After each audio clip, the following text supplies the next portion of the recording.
Parishioners, parents and people of goodwill. In 1825, Upper Peru in South America was liberated from the Spanish and given the name Bolivia. 100 years later, all the Spanish sympathisers had been defeated. South America was liberated, finally, from the Spanish.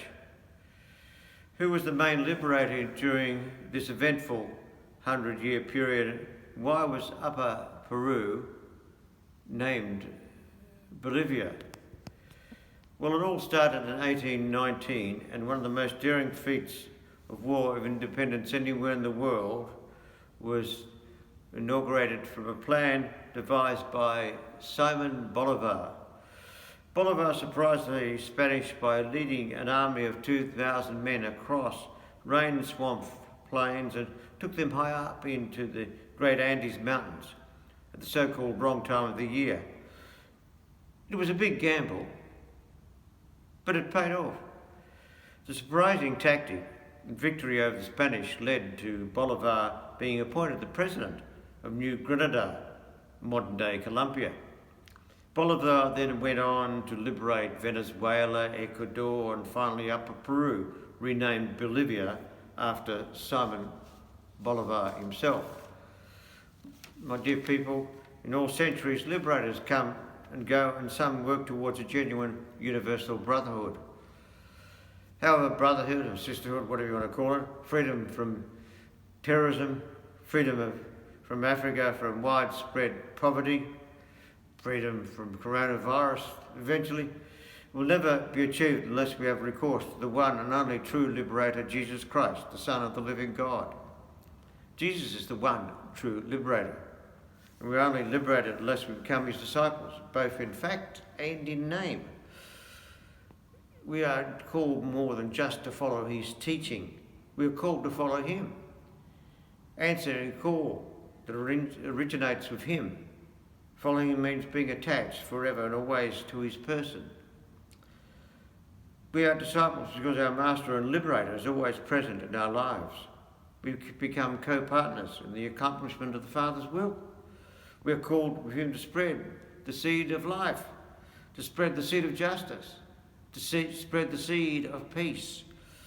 This energy comes from the word or seed sown in us by Jesus himself. A seed that depends on the conditions of our ground if we have to really grow and bear fruit in our lives.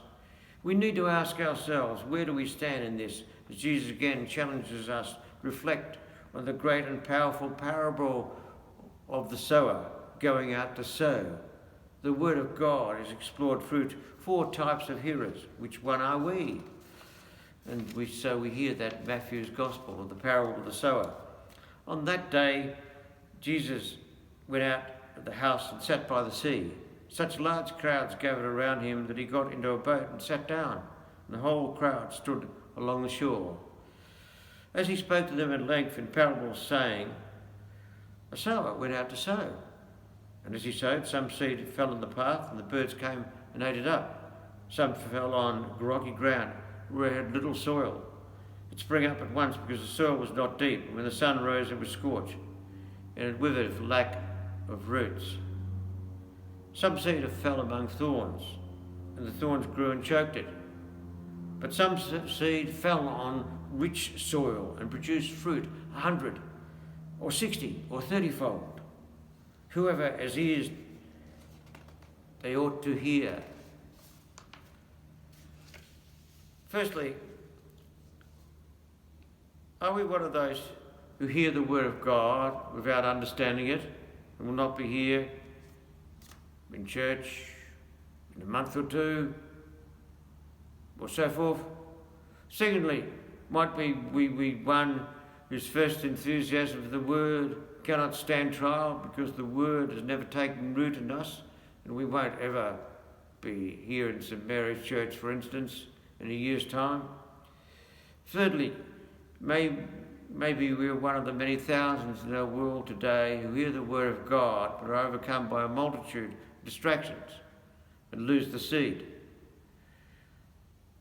Or one who hears the word of God and understands it, who take it to heart and make it our own, and yield a harvest through perseverance.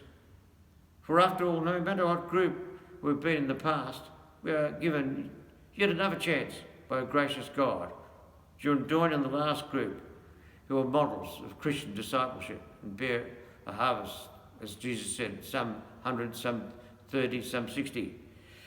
Their cooperation gives the Word of God a secure place in their heart that makes efforts to understand it. Their cooperation ensures that this Word becomes an event, a fruitful thing, not just a word. Underlying this parable is a telling confidence then, in spite of all the obstacles present in the various types of soil. The good news is that the seed does succeed in growing and producing in many a rich harvest. Hopefully you are one of the ones who bear that rich harvest by being a disciple also of Jesus Christ. Over and out again from Father Greg online.